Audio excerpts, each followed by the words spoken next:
Yesterday, my office posted a video highlighting the House election bills from the first half of the 2025 legislative session.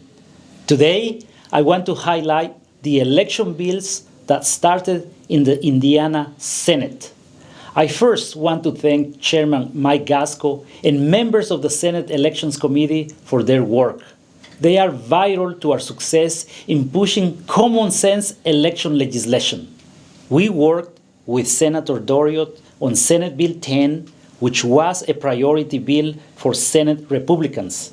This bill will remove the ability to use a student ID to vote. We want everyone to vote, but we want to ensure they are residents of Indiana and they are U.S. citizens. A student ID does not provide those assurances in the way an Indiana driver license does. The bill also includes provisions regarding voter list maintenance. Having accurate voter rolls increases voter confidence. Senate Bill 10 will help in this effort. We were happy to support Senate Bill 137, authored by Senator Bohacek. This bill clarifies that the BMV must share information if an applicant to register to vote has a temporary credential.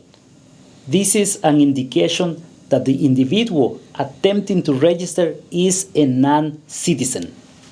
I have made it clear that only U.S. citizens should be registered and voting.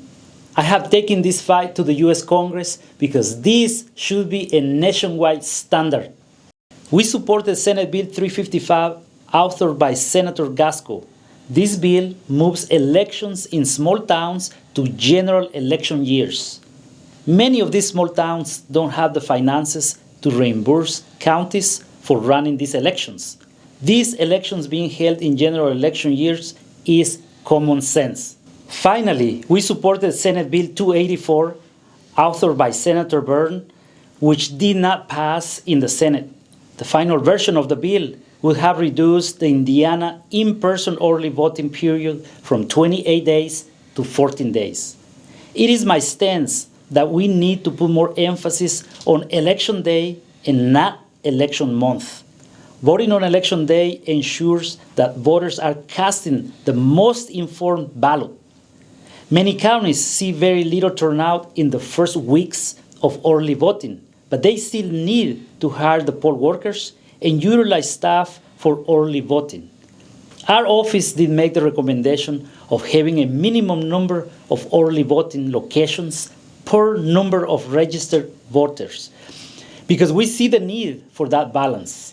If you have less days, you will need more locations for some of the other larger counties.